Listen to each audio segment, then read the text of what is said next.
దేవుని యందు ప్రియమైన వారులారా, మన ప్రభు అయిన క్రీస్తు నామములో మీ అందరికీ కూడా వందనాలు. ఈ ఉదయకాల సమయంలో దేవుడు మనకిచ్చిన వాగ్దానము అనే వాక్యాన్ని చూసుకునే ముందు, ఇదిగో వాక్యం అనే ఛానల్ ద్వారా వాక్యం వింటున్న మిమ్మల్ని దేవాది దేవుడు దీవించలాగును. మా ఛానల్ని సబ్స్క్రైబ్ చేసుకొని లైక్ చేసి షేర్ చేయండి.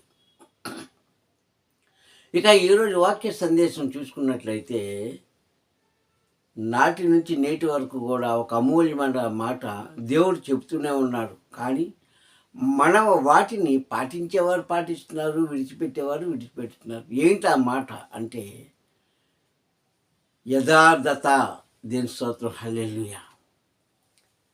యథార్థంగా జీవించుట అనే అంశం మీద దేవుడు మనతో మాట్లాడబోతున్నాడు. కావున ఈ వాక్యాన్ని చివరి వరకు వినండి, దేవుని యొక్క దీవెనలు పొందుకోండి. వాక్యం అందరితో మాట్లాడుతుంది.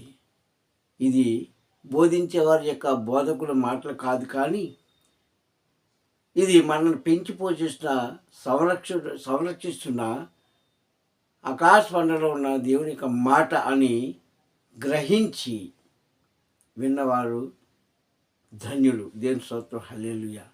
మరి ఈనాటి వాక్య సందేశం చూసుకుంటే ఇప్పుడు సంగమా ముందే చెప్పుకున్నాం, యథార్థంగా జీవించేవారు దేవుడు దీవిస్తాడు. ఈ విషయం ఎవరికి తెలియదు?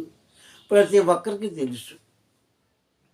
ఇప్పుడే కాదు, అప్పుడే కాదు, ఎప్పుడు కూడా యథార్థంగా జీవించేవారిని దేవుడు దీవిస్తాడు. యథార్థంగా ప్రార్థించేవారి యొక్క ప్రార్థనలు దేవుడు వింటాడు.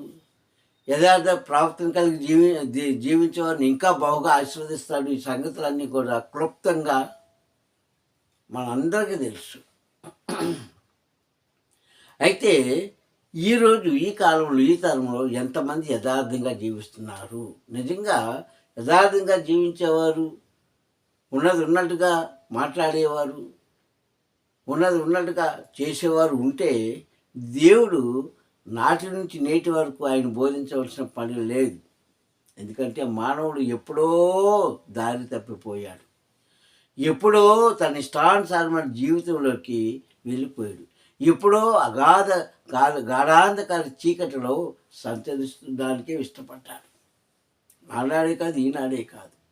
అయినప్పటికీ మరలా పదే చెప్తున్న మాట ఒకటే, నేను యథార్థవంతుడున్నాను కనుక, నేను నీతిమంతుడు కనుక, నేను దయాలత్వం కలిగిన వాడిని కనుక, నేను కనికర సంపన్ను కనుక మీరు కూడా అలాగే జీవించండి. ఎప్పుడు చెప్పిన మాట అండి ఇది? మన పూర్వీకులైనటువంటి అబ్రహాం కాలం నుంచి, నోవా కాలం నుంచి ఇప్పటివరకు చెప్తున్న మాట అదే.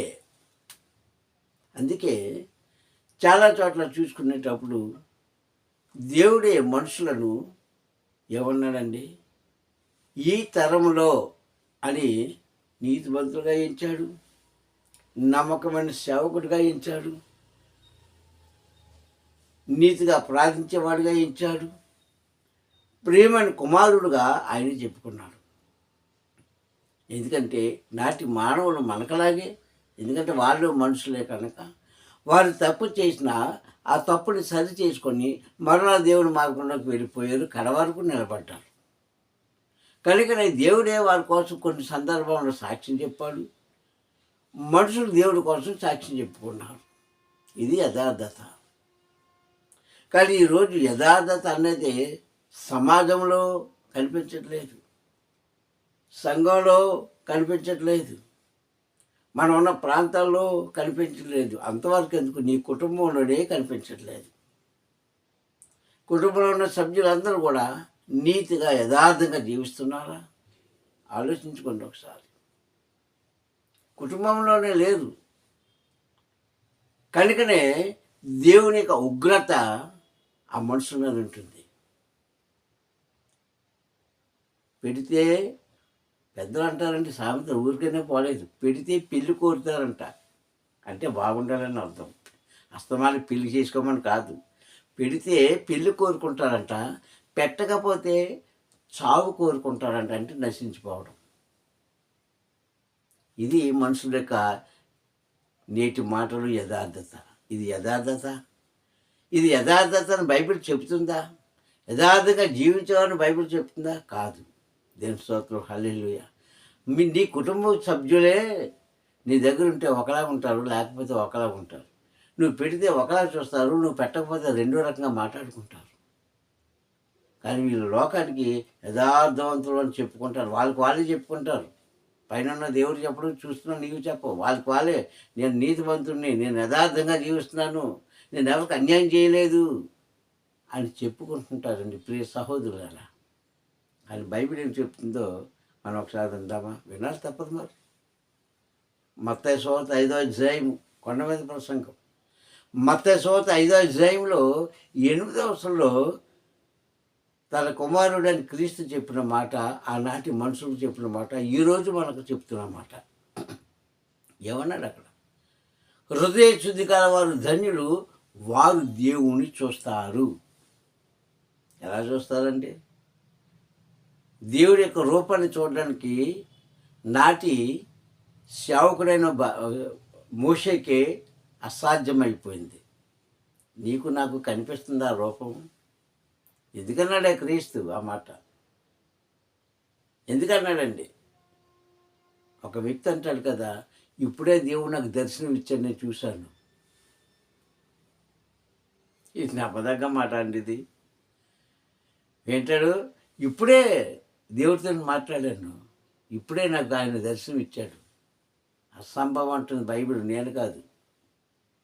క్రీస్తు అంటాడు, శిష్యులు అడుగుతారు, నాయనా పరలోకమందుల తండ్రి అంటున్నావు, పైనుంచి వచ్చిన వాడిని అంటున్నావు, ఆ తండ్రిని మాకు చూపించవచ్చు కదా అంటే, క్రీస్తు అంటాడు, నా మాటలు వింటున్నారు కదా, నా తండ్రి మాటలు విన్నట్టే, నన్ను చూస్తున్నారు కదా, నా తండ్రి చూసినట్లే అని అంటాడు. ఏ తరంలోనూ ఏ మనిషికి కూడా నా తండ్రి దర్శనం ఇచ్చిందే లేదనిసాడు, అంతే. మరి నీకెలా కనిపించాడు? నీకెలా కనిపించాడు? నువ్వెప్పుడు మాట్లాడవు ఆయనతో? ముఖాముఖిగా మాట్లాడావా? క్రైస్తవుడా, ఇది యథార్థమైన మాట కాదండి, అబద్ధం కలిగిన మాట. దేవుని స్తోత్రం కలుగును గాక, హల్లెలూయా. అయితే ఇక్కడ అంటున్నాడు కదా ఆయన, నేను ఇప్పుడే మాట్లాడానంటే ఆయన అంటున్నాడు, ఎవరితో మాట్లాడతాడు, ఎలా మాట్లాడతాడంటే తన వాక్కు ద్వారా, తన పరిశుద్ధమైన ఆత్మతో మాట్లాడుతున్నాడంటే. ఎలాగా? హృదయ శుద్ధి గల వారికి మాత్రమే వారు ధన్యత చేసి వారిని నా తండ్రి వారితో మాట్లాడతారు అంటున్నాడు. వాళ్ళు దేవుని చూస్తారంట. ఎక్కడ? ఇప్పుడు కాదండి, మనము విమర్శల్లోకి వెళ్ళేటప్పుడు, అంటే చనిపోయిన తర్వాత అని అర్థం. అప్పుడు చూస్తే చూడొచ్చేమో, కానీ అది కూడా ఆయన చిత్తం. శరీరంతో ఉంటుండగా మహాయూదులే చూడలేకపోయారండి. నీవు నేను ఎక్కడ చూస్తాం? అయితే దేవుడు ఏమన్నా అంటే, నీవు భూమి మీద జీవించినంతకాలం కూడా యథార్థంగా జీవించు. యథార్థంగా జీవించడం నాటి మానవుడికి, నాడు కాదు, నేటి మానవుడికి అసాధ్యం. అది అసాధ్యం. యథార్థత అనే మాటకి చాలా అర్థాలు వస్తాయి. ఎప్పుడు కూడా చిన్న అబద్ధం ఆడకూడదు, ఎప్పుడు కూడా ఒక చిన్న పొరపాటు చేయకూడదు, ఎప్పుడు కూడా ఎవరి మీద అన్యాయంగా ఇచ్చక మాట్లాడకూడదు, ఎవరిని కూడా మీరు దూషించకూడదు, ఏ కుటుంబాన్ని కానీ, ఏ మనిషిని కానీ, ఏ ప్రాంతాన్ని కానీ శపించకూడదు. ఇంతలా జీవించగలుగుతాడు ఈనాటి మానవుడు. అందుకే క్రీస్తు అంటాడు, అలా క్రీస్తు జీవించాడు కనుక అంటాడు, నాలో పాపం ఉన్నదని, నాలో తప్పు ఉన్నదని, నేను యథార్థవంతుడు కాదని మీలో ఎవరైనా చెప్పగలరని ప్రపంచానికి ఒక ప్రశ్న విడిచిపెట్టాడు, సవాల్ చేశాడు క్రీస్తు. అంతవాడు మనకు కాదు. అయినప్పుడు కానీ అంటాడు, నేను యథార్థంగా ఉన్నాను కనుక నా కుమారులరా మిమ్మల్ని కూడా యథార్థవంతుగానే చేస్తాను. ఎలాగా? తన వాక్యతో వింటే సుమి, వింటే ఖచ్చితంగా దేవుడు చేస్తాడు. మత్తయి సువార్త 5వ అధ్యాయంలో చదువుకున్న విధంగా హృదయ శుద్ధి ఉన్నవాడికి యథార్థత కనిపిస్తుంది. కీర్తన భాగం 9వ అధ్యాయం అంటాడు కదా దావీదు గారు, నా పూర్ణ హృదయంతో యెహోవాను నేను స్తుతిస్తాను. నా పూర్ణ హృదయంతో యెహోవాను ఎప్పుడు నీకు పూర్ణ హృదయం వస్తుంది? దేవుడి మీద ఇచ్చ కలిగినప్పుడు, అంటే ఇష్టం కలిగినప్పుడు. ఇచ్చ అన్న పదానికి ఇష్టము అని అర్థం. ఎప్పుడు ప్రేమ కలుగుతుంది? నీవు యథార్థంగా జీవిస్తే ఆనంద తైలాభిషేకంతో నిన్ను అభిషేకించిన దేవుడు నీతో వాక్కు ద్వారా మాట్లాడుతాడు ఆయన. యథార్థంగా ఉంటే నా పూర్ణ హృదయంతో నేను యెహోవాను స్తుతిస్తాను అన్నాడు. ఈరోజు ఎంతమంది పూర్ణ హృదయంతో, అంటే పూర్ణ హృదయం అంటే మనసులో ఏ కలంకం లేకుండా, ఏ అనాలోచన లేకుండా, ఏ కలతలు లేకుండా, ఏ ఆలోచన లేకుండా ఉన్నవాడే పూర్ణ హృదయము. పూర్ణము అంటే పూర్తిగా అని అర్థం. పూర్తిగా అని అర్థం. నీవు అలాగ జీవించగలిగేవాడే ధన్యుడు అంటుంది బైబిలు. అలాంటి వారిని ధన్యత పొందుకోమంటున్నాడు దేవుడు. ఇప్పుడు సంగమ స్త్రీలు కానీ, పురుషులు కానీ, పిల్లలు కానీ, పెద్దవారు కానీ, యవ్వనస్తులు కానీ, వృద్ధులు కానీ, ఎవ్వరు కూడా ఈనాడు అంత యథార్థంగా లేదు కనుకనే ప్రపంచానికి నాశనకరమైన దినాలు వచ్చేసాయి. కానీ ప్రభు అంటున్నాడు, ఎప్పటికైనా నీవు మారు మనసు పొందుకో, నువ్వు యథార్థంగా జీవించి యథార్థంగా మాట్లాడు. చాలామంది చూడండి, 10 మందిలో మాట్లాడేటప్పుడు ఒక రకంగా మాట్లాడతారు, ఒకరితో మాట్లాడినప్పుడు ఒక రకంగా మాట్లాడతారు. ఇది యథార్థత కాదు.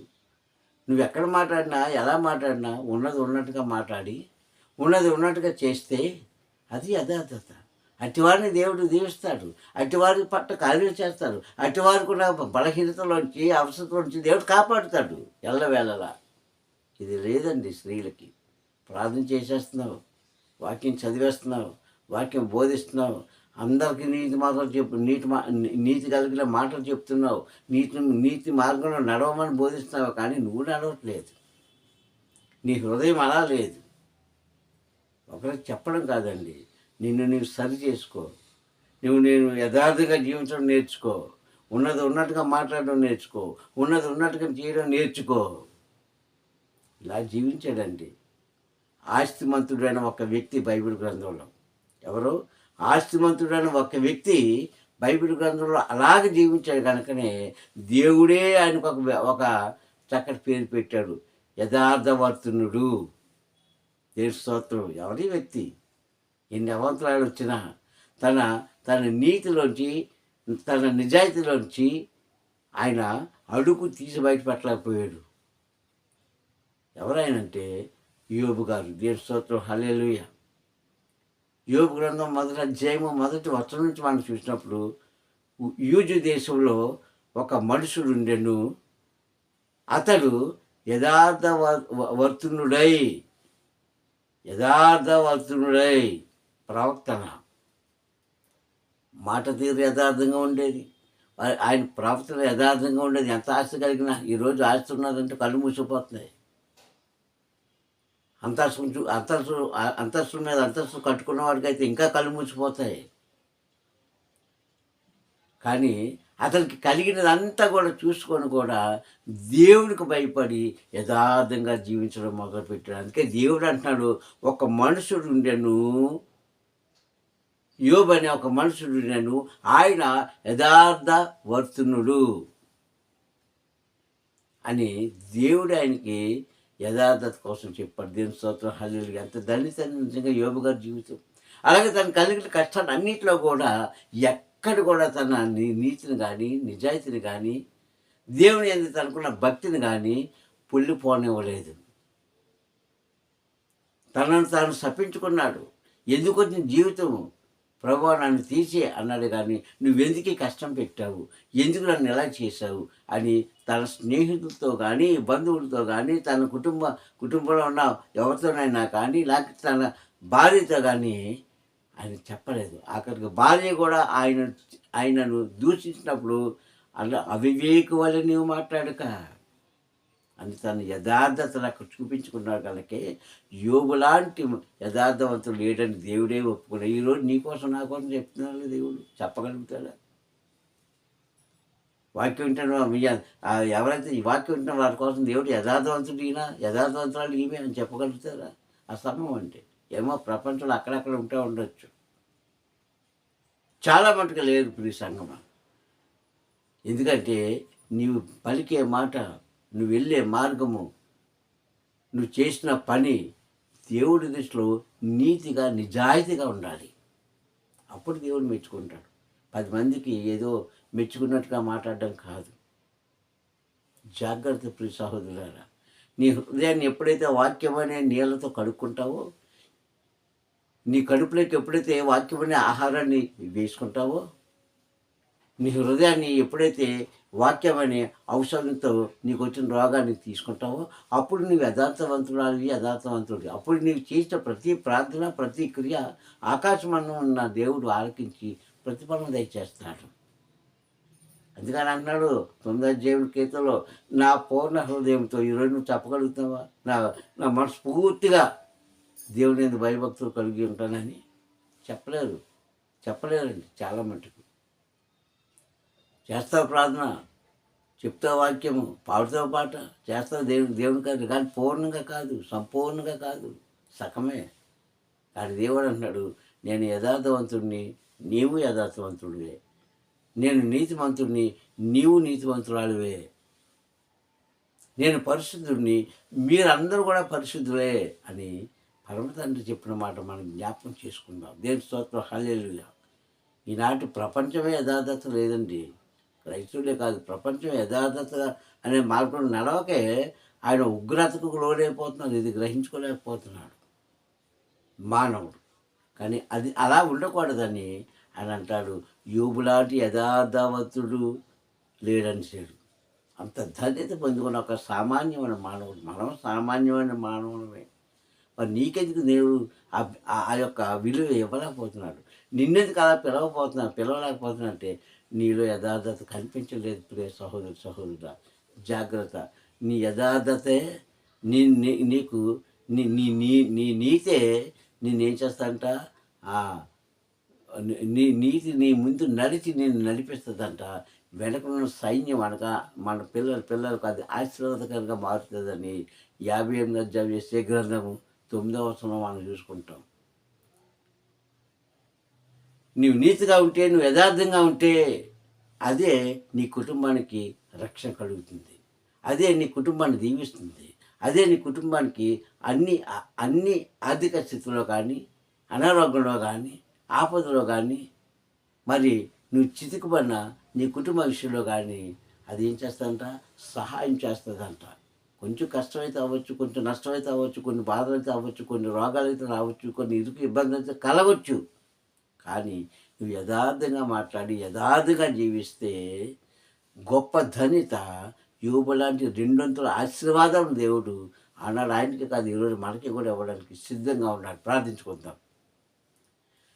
దయగల తండ్రి, ప్రేమమయ్య, నీకు వందనములు. ఈ యొక్క ఉదయకాల సమయంలోనే వాక్కుదారు మాతో మాట్లాడేందుకు స్తోత్రం అయ్యా. ఈనాటి మానవుడు యథార్థంగా జీవించలేదు కనుకనే అయ్యా నీ కోపానికి బలైపోతున్నాడు. అలా కాకుండా నాయన ప్రభా, వారి తప్పులు వారు తెలుసుకొని యథార్థంగా జీవించే భాగ్యం కలుగు చేసి నీ నామాన్ని కనపరుచుకుంటామని, మహిమ పొందుకుంటామని మహోన్నతుడైన క్రీస్తు నామములో ప్రార్థన అడుగుచున్నాను పరమ తండ్రి. ఆమేన్, ఆమేన్, ఆమేన్. మీ కొందనాలు పరమ తండ్రి.